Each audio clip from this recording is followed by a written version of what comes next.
Okay, Disney, from now on, I wished you only made good sequels, bibbity bobbity boo. Hey, what do you know? My wish came true.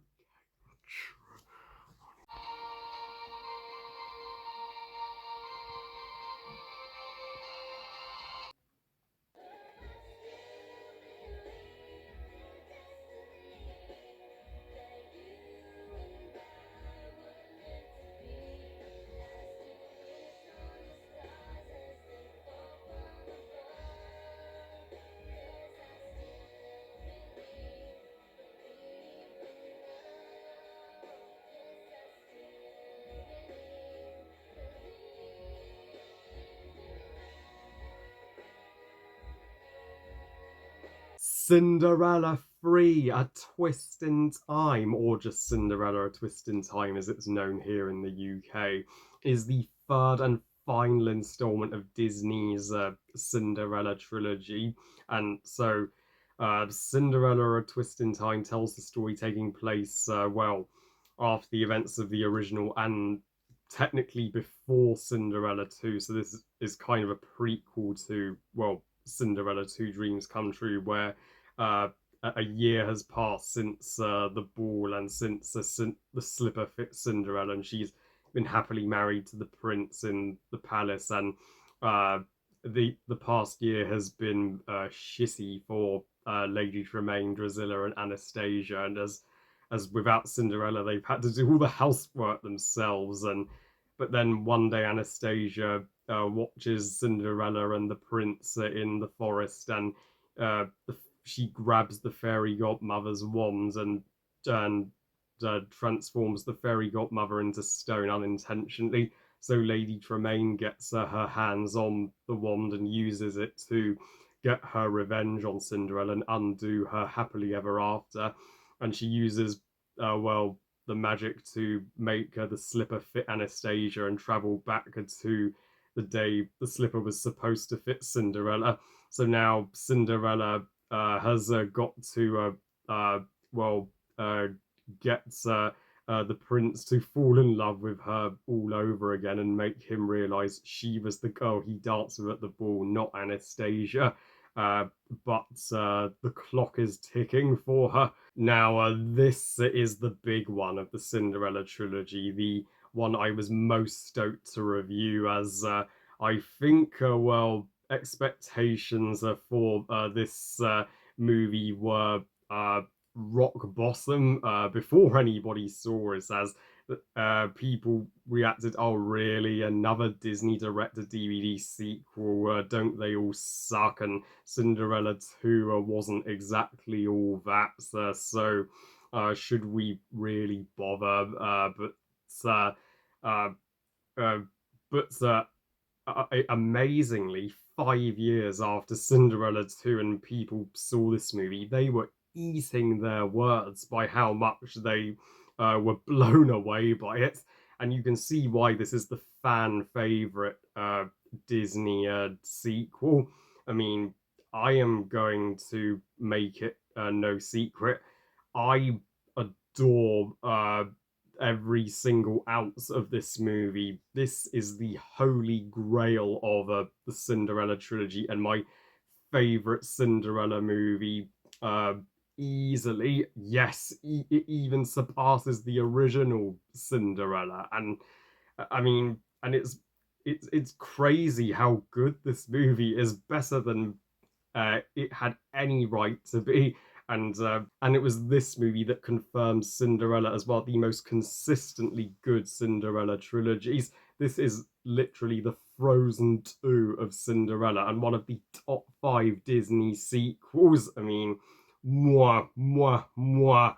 And I've thought long and hard about which movie from 2007 is my favorite, but this is now tied with Ratatouille as my favorite movie of that year, and the only great frequel we got that year in a year of subpar frequels. Uh, my but Cinderella 2 was certainly not my favorite movie from 2002. I mean, That movie also came out the exact same year as the superior Peter Pan sequel, Return to Neverland. Can't believe I forgot to mention that in my Dreams Come True review. But Cinderella 3: A Twist in Time is certainly, well, what Cinderella 2 should have been. This movie feels 10 times more cinematic worthy. It's raises the stakes majorly, and what its idea of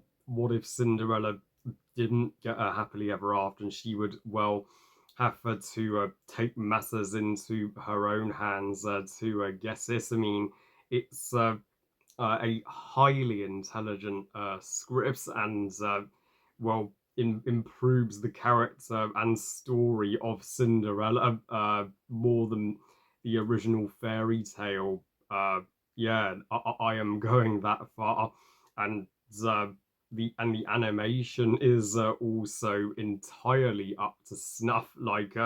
It is a crying shame this was not cinematically released.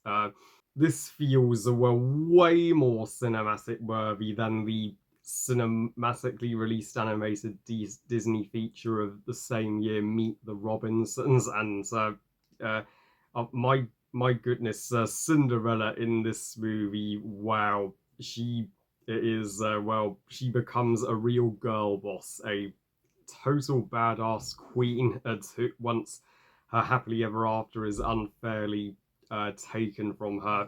She won't rest until she gets the prince and gets her life back. I mean, and Lady Tremaine and Drusilla and Anastasia were were barely in a Cinderella 2 Dreams Come True. They only appeared in the final story of that movie. So to have them far more prominent in this movie is wonderful. And Lady Tremaine, she truly, becomes the fairy godmother from Shrek 2 of Cinderella. She is, well, at her very best here. I mean, and the fact that she has the fairy godmother's wand and the fairy godmother is taken out of the equation, well, raises the stakes to an all-time high, and she can make Cinderella's life a misery more than ever with magic, and it's so uh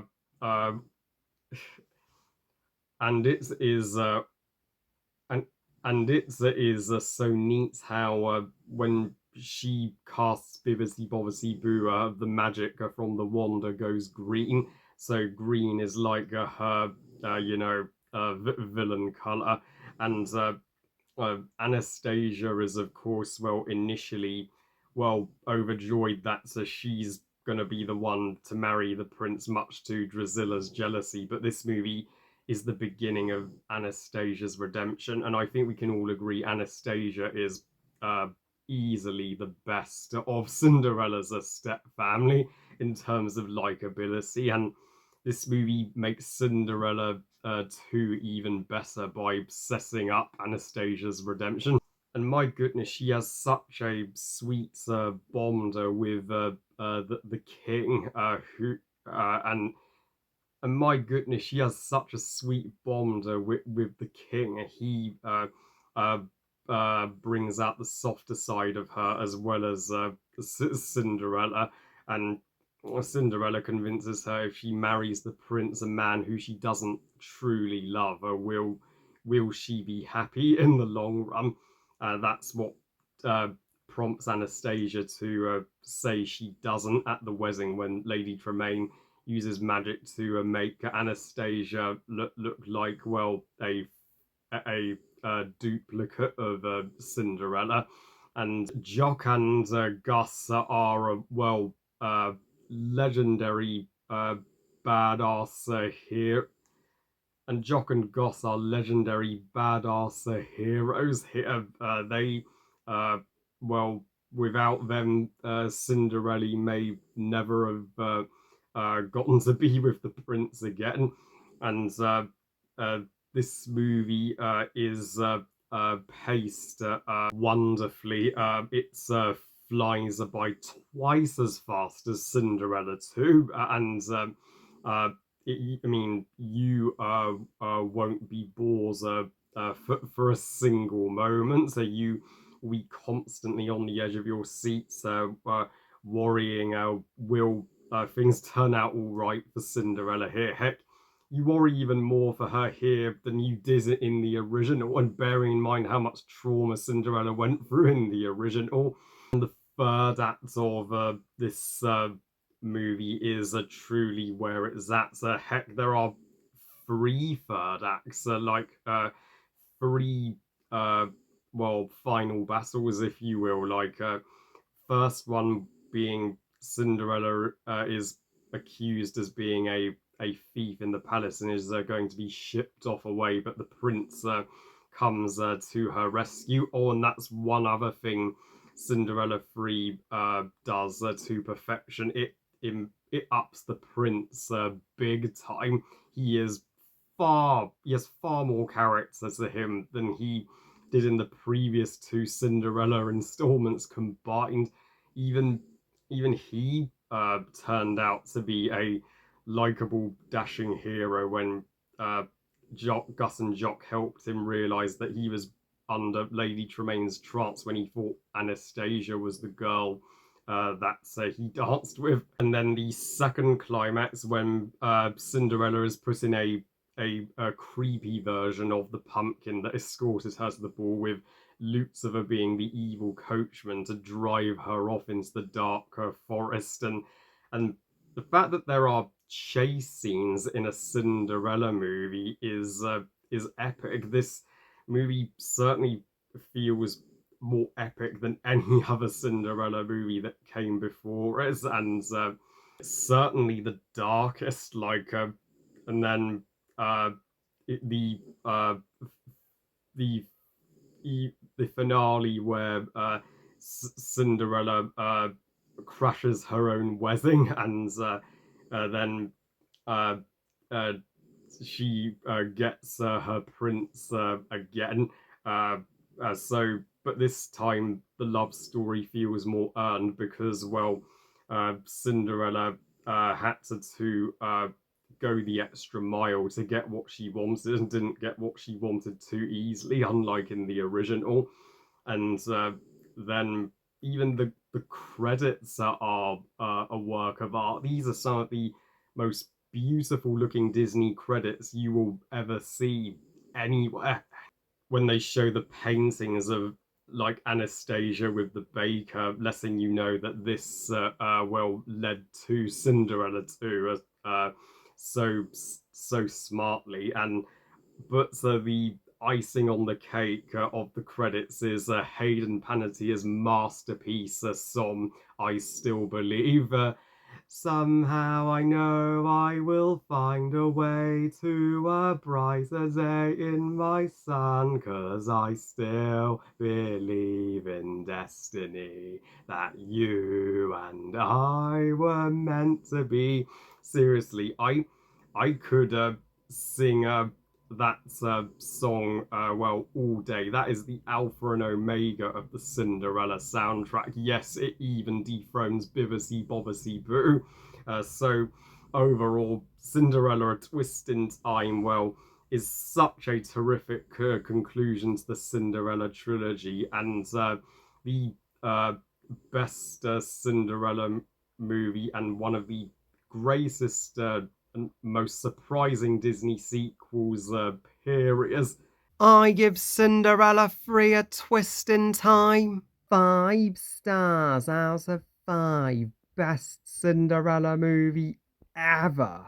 So yeah, that's the Cinderella trilogy all wrapped up. Thank you ever so much, Charlie, for this terrific request, and I will get to the Ted movies as requested by Lambo Rot Strikes Back soon. Well, I love you guys. Thank you for watching. I hope you guys enjoyed this review. And what are your thoughts on Cinderella: A Twist in Time? Are you with me and agree it's the best Cinderella movie ever made and probably ever will be made? Please comment and let me know. Please like this video and subscribe. Please follow on Twitter and Instagram. And I'll see you all next time. And this month, guys, you are in a for a real treat because this July is going to be Barbie month, and you all know the movie that inspires a Barbie month. And remember, movies are us. Bye, guys.